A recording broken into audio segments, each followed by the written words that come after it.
Guys, আমরা আজকে এসেছি বিহারের ঐতিহ্যবাহী রাস মেলায়। তো সোজা আমরা ঢুকে যাচ্ছি ভেতরের দিকে। তো চলো যাওয়া যাক। পাশে দেখতে পাচ্ছি নানান ধরনের মিষ্টির দোকান। আমার তো মিষ্টি একেবারেই পছন্দ নয়, এর জন্য দাঁড়ানোর কোনো প্রশ্নও ওঠে না। মেলা মানেই নানান ধরনের দোকান, তাতে রং বেরঙের নানান ধরনের জিনিস। আমরা গিয়েছিলাম ঠিক সন্ধেবেলা, তখনও ওরকম ভিড় জমে ওঠেনি। পথের ধারে বিক্রি হচ্ছে সস্তা দামের সোয়েটার।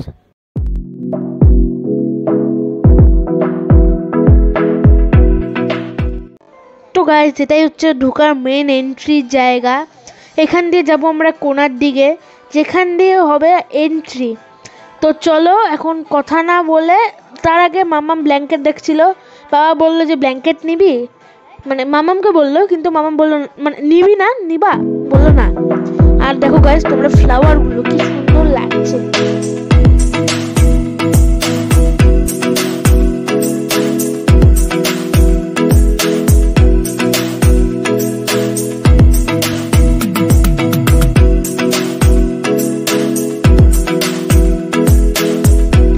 এখানে নানান ধরনের ফ্লাওয়ার্স তোমরা দেখতে পাচ্ছ, কিন্তু দাম ম্যাক্সিমাম সব জায়গায়। গাইজ, এখানে অনেকগুলো কার্পেটও আছে। তার থেকে একটু আগালে দেখো শিবের সব কিছু আছে। তার থেকেও যদি আগাও তবে কানের দুল আছে। মাম্মামকে আমি একটা চয়েস করতে বললাম, কিন্তু মাম্মামের তো পছন্দই হলো না।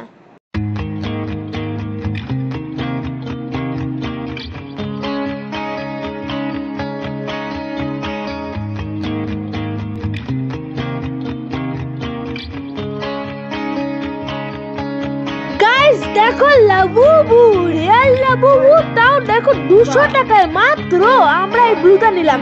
মাম্মামের ওটা ভালোই লাগলো না। আমি বললাম রিয়েল 50,000 টাকা পেতে পারো, কিন্তু বলে না, আমি শুনবো না, আমার এটাই পছন্দ, এটাই নিবো আমি।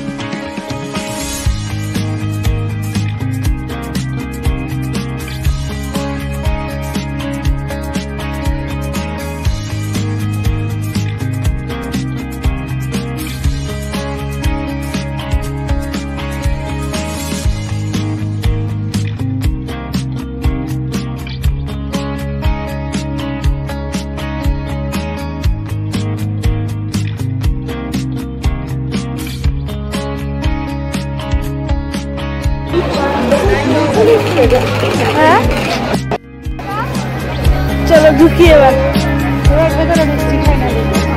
সামনে তাকিয়ে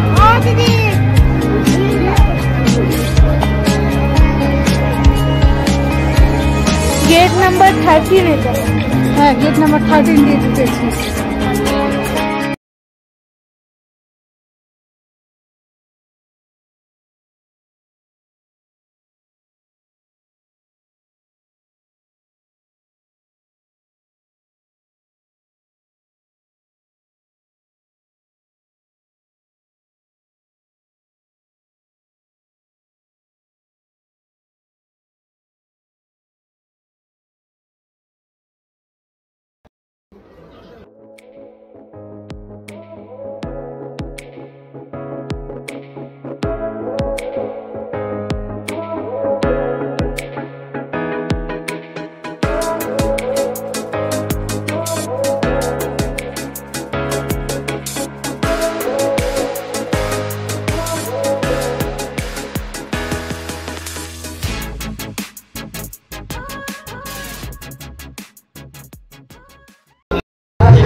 কত দুটো 100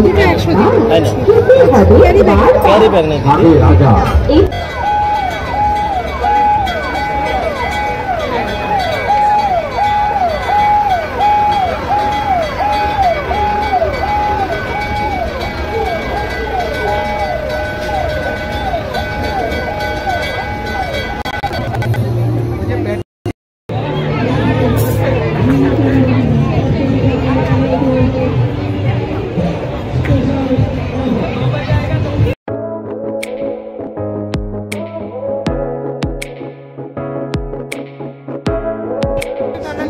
খেয়ে টেবিলে এসে একটা বসলাম, এখানে খাবো কিছু। আর তুমি দেখো একটা এগ চিকেন রোল আর একটা মোগলাই। এখানে আমরা এগ চিকেন মাংস কিনেছি, দেখো আমাদেরকে কি দিয়েছি। আলু, গাজর আর পেঁয়াজের সবজি ভরে দিয়েছে। চিকেন শুধু 2 না 3 পিস দিয়েছিল। মানে এগ চিকেনের জায়গা কি দিয়েছে, সবজিতে ভর্তি গন্ধ পুরনো। আমি তোমাদেরকে দেখিও তো দিলাম কোন জায়গায়। গাইজ আমরা পুরো রাসমেলাতে ঘুরিনি, ঠিক আছে, পরের বছরে ঘুরবো তো ব্লগ করব, কিন্তু আজকের জন্য এতটুকু থাক। দেখা হচ্ছে অন্য ভিডিওতে। বাই।